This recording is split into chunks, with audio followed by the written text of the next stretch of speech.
What's going on, everybody? It's your boy Payne. Welcome back to another Final Fantasy VII Evercrisis video. Okay guys, we're going to be doing two things today.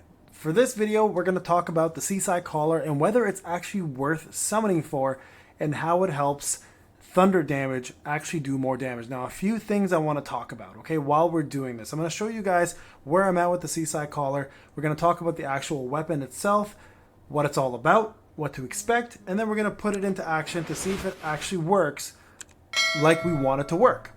And you guys might be very surprised in a good or a bad way with this example. Okay, so let's go into enhance, or you know what, let's just go to party.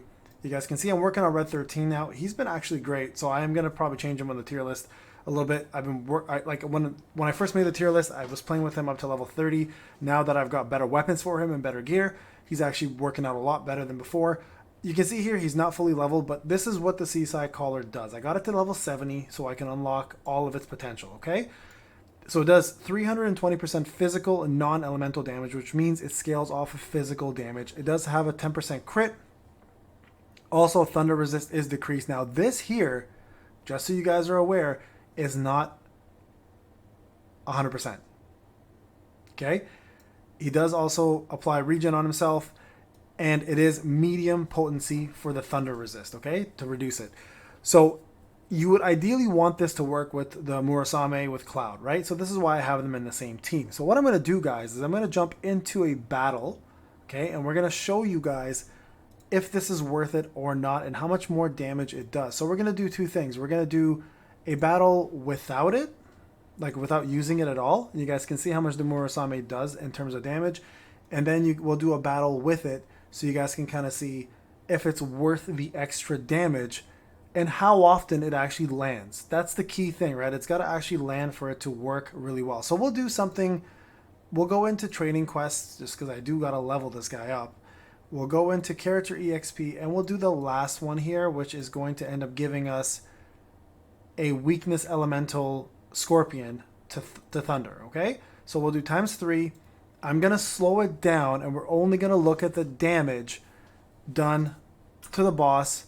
So I'm going to get rid of that LD player. Done to the boss with Murasame without using Power Fang, and then we're going to jump back in here again a second time with Power Fang, and hopefully we land a few of those extra moves in there, okay? So we're not going to look at the damage here. I don't really care about the damage here. We're going to look at the damage on the next fight.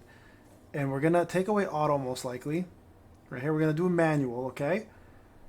Actually, I think there's one more enemy here to kill. So let's just go back to manual for a sec.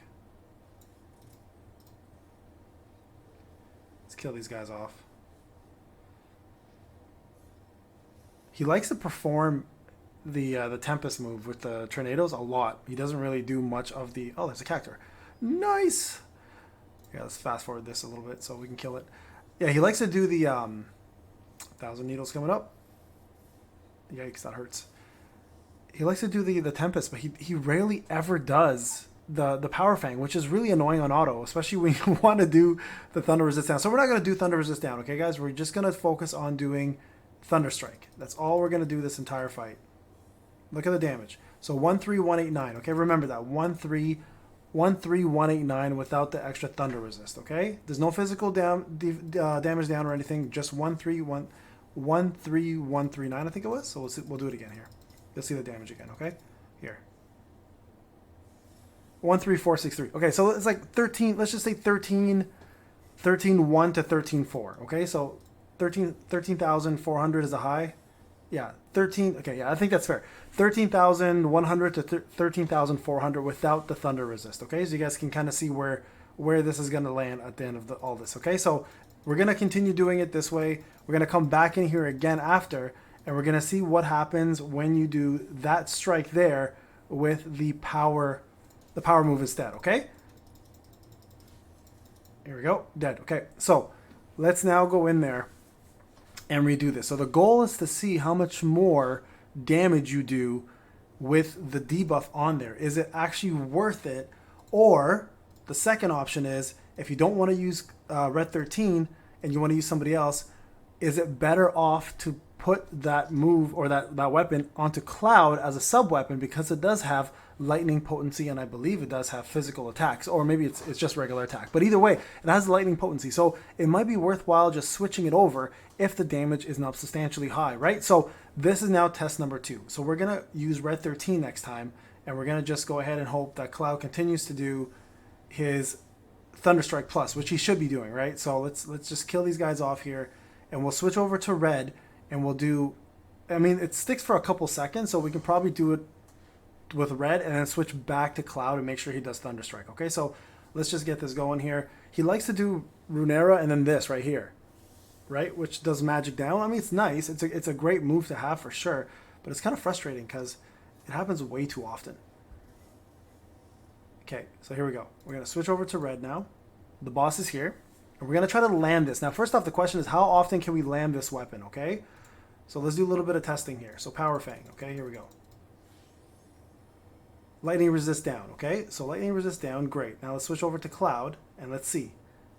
17094. That's a big difference, bro. That's a huge difference. Let's see it again. He still has it down, okay?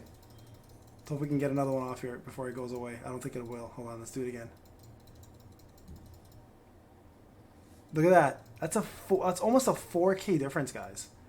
Now the problem, of course, is the landing part, right? It's got to land, and it doesn't really land all the time. So I'm gonna take it off. We might have to put in another move for him so he focuses on doing this more often, right? Like, look, I want to do this. Did it land? It did. Okay, so let's do this again. Okay, we're gonna do this again. Look at that. This time it did almost the same damage as last time. So what was the difference there, right? That's the question. I don't understand.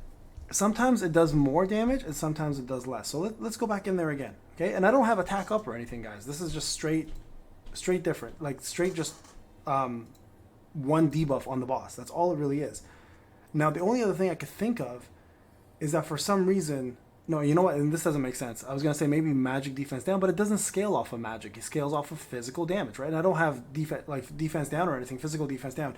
So let's try this again. If it's 4,000 consistently, then it's absolutely worth it. It's 1,000% worth it. If it's a 4,000 difference every time that buff is up to do Thunderstrike, that's a hefty increase in damage. That's a lot of increase in damage. Now, again, it landed on this boss, no problem. But other bosses, I've seen that it actually doesn't 100% land. I don't know whether they're immune to the move or not, but there has been instances where he just never lands the move. So here, I'm going to do this again, or I'm going to take it off. I'm going to go back to Red, and we're going to do this, okay? And let's hope it lands. It does. So now let's go back and auto this now. We're going to do Thunderstrike again, okay? So we're all on the same page in terms of damage. 17,228. Okay, 17,228, guys. So remember that damage. That's what we're looking at. 17,228. Now we're going to go take this off again. We're going to do this. Lower this guy's defense. And let's hope we can do another one where we can see that if the 17,228 is consistent. Okay, so 13,164 now because obviously the boss has the vulnerability off, okay? We're going to land this one more time. We're going to switch back to auto. And he died. So, okay. So, I think it's fair to say it's about 14K, but you have to re-administer it. And the problem here, the biggest issue I'm seeing here is the fact that Red needs to have the exact weapon on in order to cast that over anything else. Right now, he's not casting it often enough, right? So, it is definitely a 4,000 increase in damage, which is pretty damn good. And if you add physical defense down on that, it's even more, right? So consider that when you're putting this together. So is it worth it? The 4,000 damage increase is absolutely worth it. So remember, it applies on all thunder, whether it's Thunder Blow, Thunder Strike, or if it's Thundera, Thundaga, or if it's just Thunder. Any form of thunder effect will work. So I think it's better off to use Red13 with this weapon with Cloud than have it equipped on Cloud as a sub-weapon. Alright guys, this is Payne. Hope this testing kind of helped you guys kind of see how good it is. I'll see you guys in the next one.